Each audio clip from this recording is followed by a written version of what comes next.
There's this equation we're all taught, right? Pretty much from the moment we enter grade school. It's kind of written on the chalkboard of life. The old meritocracy myth. Exactly. That Yeah. if you want a better result, you just have to change one variable effort. You just grind harder. If the needle isn't moving, well, it's because you're not sweating enough. And yet, if you look at the data, or I mean, honestly, if you just look around your own office or your own industry, that equation just falls apart constantly. Oh, all the time. You see people working 80-hour weeks who are just stagnant, just treading water. And then you see others who seem to glide upward with like half the friction.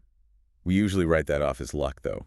Or maybe Yeah. some inherent talent we don't have. Right. But today's deep dive is looking at a source who argues it's neither luck nor talent, it's structural. We're unpacking the teachings of a man named Osman. And to call Osman a unique figure is a bit of an understatement. It really is. Yeah, I mean, his resume reads like a typo. He's known as the blind Muslim yogi. Which is already a lot to take in. But then you dig deeper. He has nearly 50 years of experience in bioenergy, healing, and yoga. But, and this is the part that really caught my attention, he also specializes in critical care recovery. So you have this intersection of the mystical and the clinical. It's a rare combination. Usually you get this spiritual guru who speaks in riddles, or you get the ruthless pragmatist who only cares about the bottom line. And Osman seems to be operating in both lanes at once. He blends this deep spiritual discipline with a very sharp, almost aggressive business acumen. And his whole central premise is that success isn't a 100-step process. It's not a magic trick.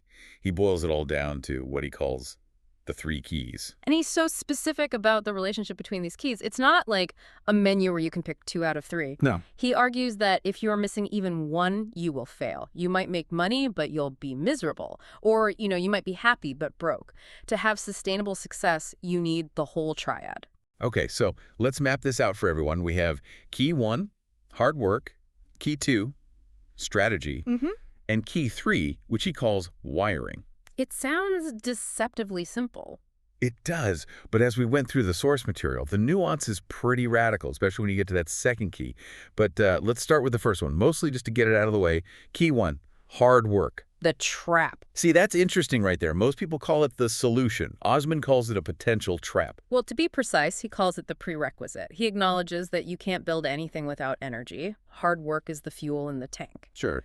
But his observation, and this apparently hit him hard in his 40s, is that the old saying, hard work is always crowned with success, is just statistically false. It's necessary, but it's not sufficient. Exactly. I mean, he points to manual laborers, right? People holding down 3 jobs just to survive.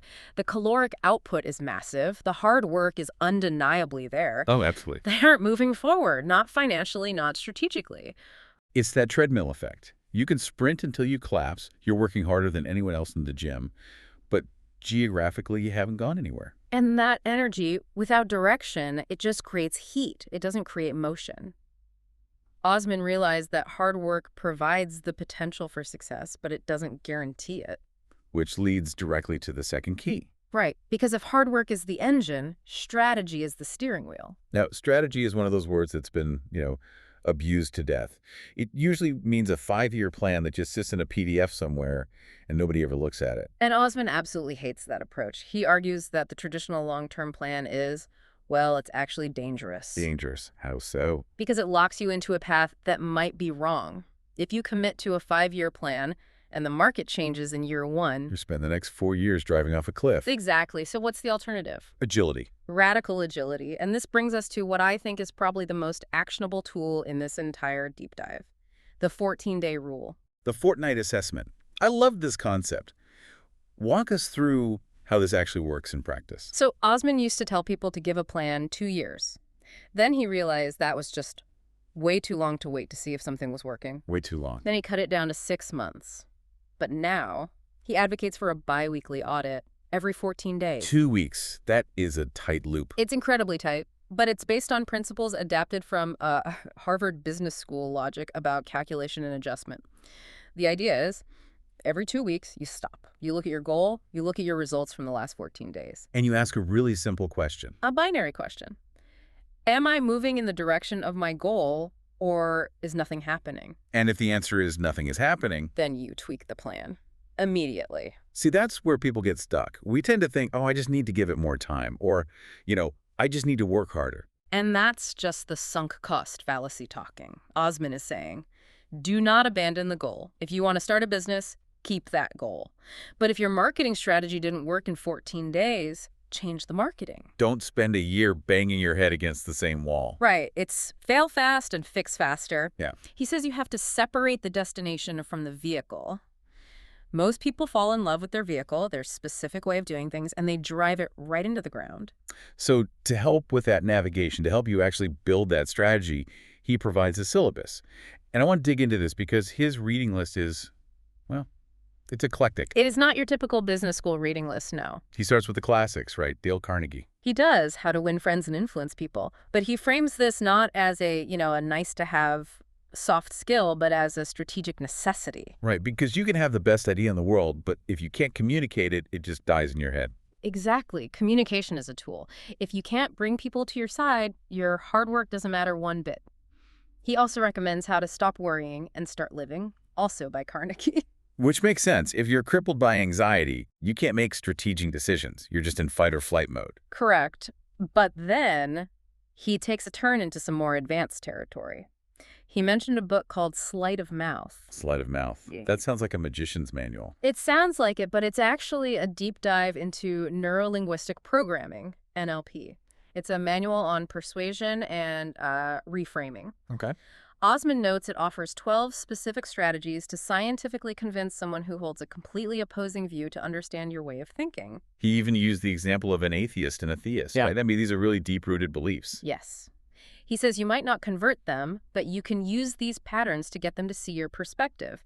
It's about unpacking their resistance. In a business context, negotiating a deal, managing a team that is a superpower. And then there's the book that sounded the most intriguing to me, 36 Chinese Strategies for Business. This is the one that raises eyebrows. He was very specific about the version, too. He recommends a translation by a Vietnamese female author. Yes, he found her interpretation to be the most nuanced. And we have to be honest here. This book deals with deception.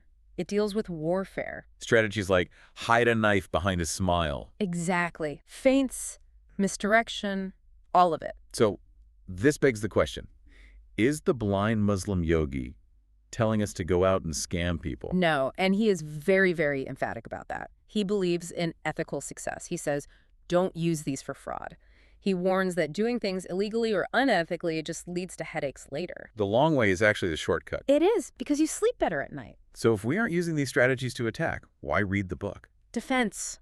This is crucial. He views the modern economy as a battlefield. He specifically mentions that with AI shifting the landscape, scams are getting so sophisticated. Hacking, phishing, social engineering. It's all getting automated and highly convincing. So you need to know the playbook. If you don't understand the strategies of deception, you are a sitting duck. You read 36 Chinese strategies so you can spot when someone is using a stratagem on you. It's immunization. That's a perfect word for it. That makes a lot of sense. So we've got key 1, hard work, the engine. We've got key 2, strategy, the map, and the defensive driving skills.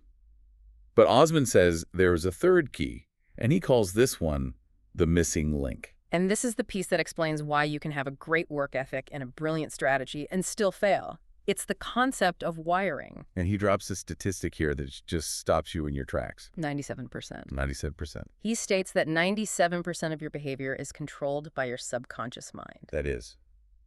That's terrifying, actually.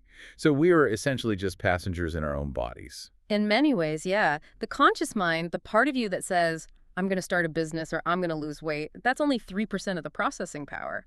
So if the 97% disagrees with the 3%, The 97% wins every single time.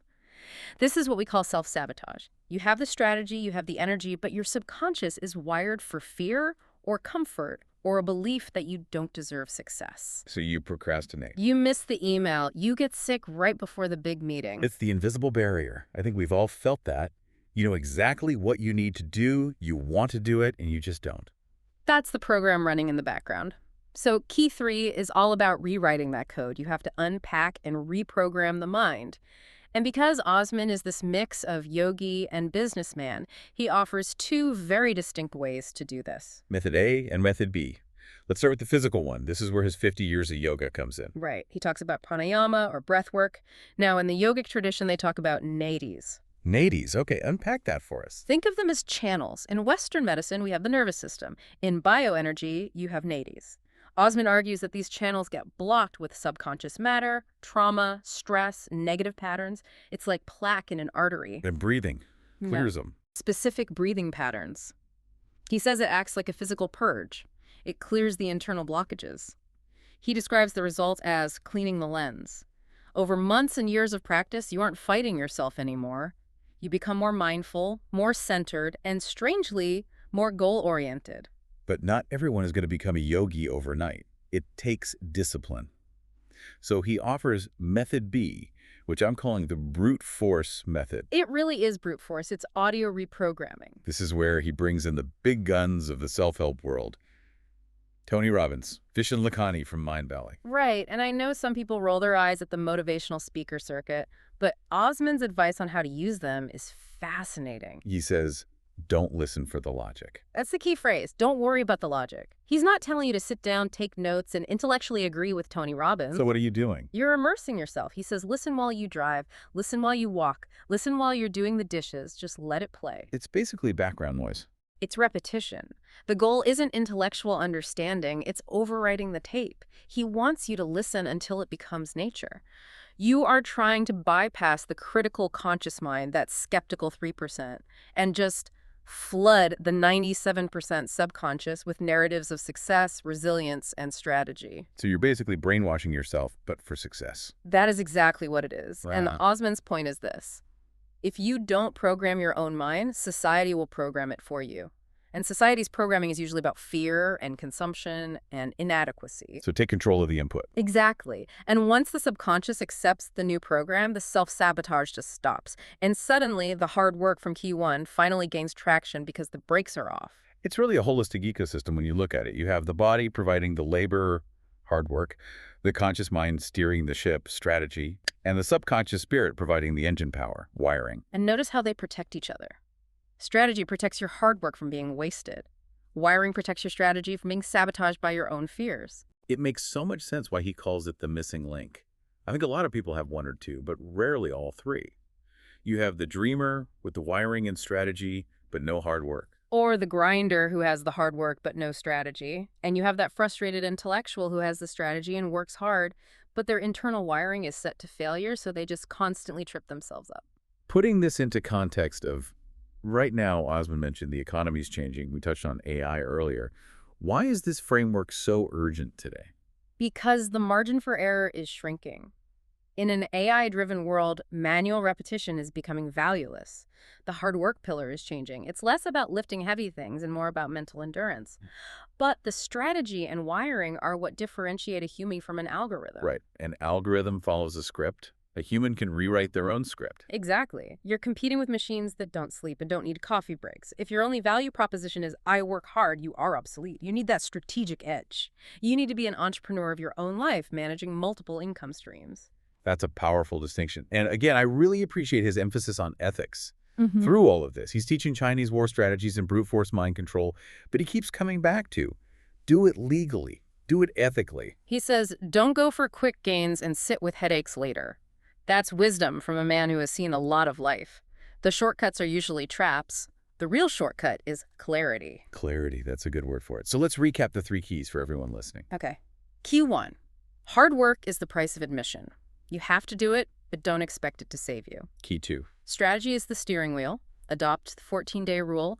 Assess every 2 weeks. Am I moving? If not, tweak the method. And read the defensive manuals. Carnegie, Sleight of Mouth, 36 trainee strategies. And key 3. Wiring. You are 97% subconscious. Use breathwork or repetitive audio programming to align that 97% with your goals. It's actionable. It's simple. Yeah. But it requires a lot of honesty with yourself. Yeah. Especially that 14-day check-in. It does. It requires you to admit when something isn't working, which is one of the hardest things for the human ego to do. We hate admitting we wasted 2 weeks, but it's better than wasting 2 years. Absolutely.